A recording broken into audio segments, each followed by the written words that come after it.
मैं गोलगप्पा खाऊंगा। मैं गोलगप्पा खाऊंगा। गोलगप्पा यहाँ थोड़ा मिलता है बेटे, किसी बात कर देते हो ना आप। आओ पापा के पास आओ, आओ पकड़ेंगे बेटा, दादू थक जाएंगे ना। अरे आजा। कितना टाइम लगा आप लोगों को? कितनी देर में वापस आ गए? 2 घंटे लग गए? 1 घंटा? कोई बात नहीं, टोटल 1 घंटा मान ले। जितना आ सकते हो आ जाओ, धीरे धीरे रुक जाना जहाँ थकान हो तो। चढ़ते समय का बोल ले, वही हिसाब किताब देख लो अपना कि इतना उतरना उतना चढ़ पाऊंगा। थोड़ा ही होगा, देखते हैं वहाँ से तो वहाँ रुक जाना, फिर यहाँ से तो फिर उतराई हो जाएगी उधर।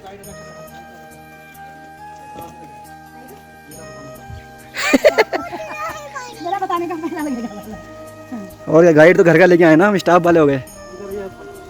ये है थल, क्या शानदार व्यू आ रहा है बताओ, इतनी अच्छी जगह पे है ये मंदिर। ये देख पानी कैसे बह रहा, देखो नेचुरल वाटर।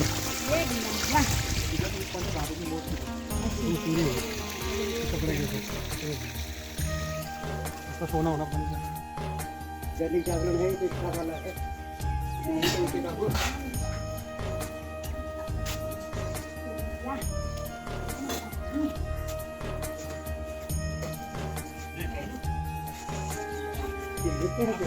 नहीं ये ज़्यादा ठीक रहेगा ना। ये कुंड है, ये तो अलग चीज है, ये हमें वापसी मिले फिर। हाँ चलो तो ले क्या चलो चलते हैं। चलते हैं सीधे। कहाँ पर है, कितनी दूर है? रास्ता जहाँ चल रहा है चलते रह जाएगी, जहाँ तक जा पाएंगे बहू को लेके ही जाएंगे, दर्शन करके आएगी। पानी पुनी तो नहीं होगा? हाँ गिरे तो चलने में मुझे काम ना ना ना मुझे उंगली पकड़ जा रहे हो आप? कहाँ जा रहे हो? वहाँ कहाँ? ओम नमः शिवाय में। वो देखो पाताल भुवनेश्वर की। दादू आ जाएंगे, दादू आ जाएंगे। घंटी बजाना आप, घंटी बजाना, घंटी बजाना, घंटी बजाओ।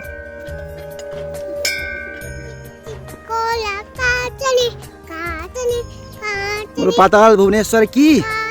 गुन्नू पाताल भुवनेश्वर की जय, पाताल भुवनेश्वर की जय। टिक टिक घोड़ा चल रहा है आपका।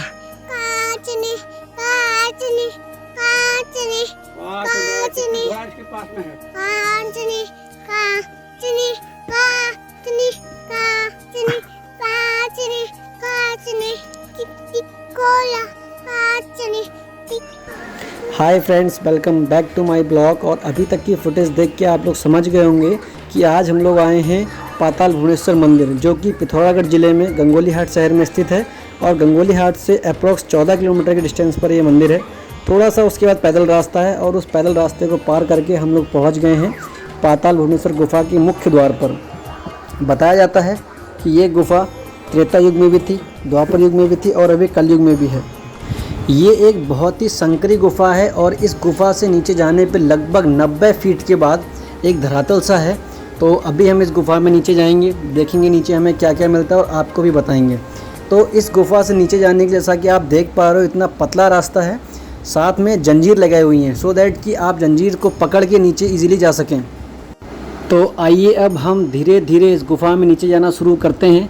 मेरे साथ मेरी बेटी भी है, इसलिए मैं कुछ ज़्यादा ही स्लो जाऊँगा, क्योंकि मुझे जंजीर को पकड़ के नीचे जाना भी है और इसको संभालना भी है। गुफा का चौड़ाई इतनी कम है कि कोई भी फैट आदमी जो बहुत मोटा होगा, आई डोंट थिंक कि वो इसमें अंदर आ पाएगा। लेकिन जो भी श्रद्धालु हिम्मत करके इस गुफा से नीचे जाता है, तो उसको गुफा के नीचे जाने के पर प्रकृति द्वारा रचा हुआ एक बहुत ही अद्भुत नज़ारा देखने को मिलता है। बताते हैं कि इस गुफा से 90 फीट नीचे जाने पर एक लगभग 130 मीटर का एरिया है, जहाँ पर प्रकृति ने अपनी रचना रची है। और इस गुफा से पाताल को रास्ता निकलता है, और कई अन्य मान्यताएं भी हैं। तो अभी हम नीचे जा रहे हैं, जैसा कि आप देख पा रहे हैं कितनी पतली गुफा है।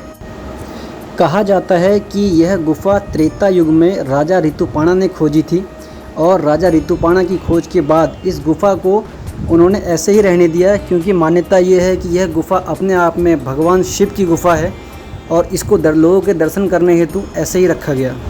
तो ये जैसा कि आप लोग देख पा रहे हैं, इस तरह जंजीर को पकड़ के इस रास्ते से हम नीचे आए थे।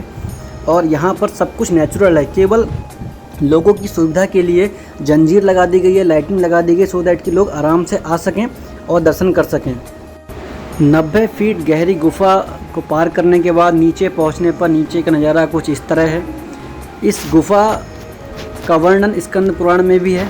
उसमें बताया गया है कि इस गुफा का महत्व क्या है, रहस्य क्या है। और नीचे आने पर सेम देखिए कितनी अच्छी गुफा है। भोले की जय हो।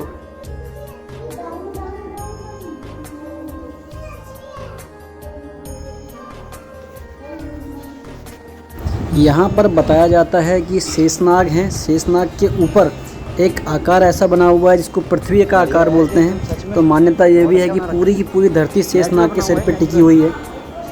वो देखो शिवलिंग।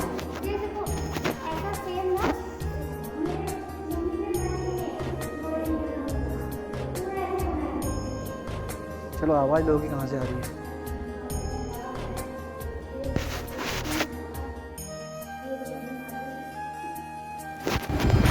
ये है ब्रह्म कमल।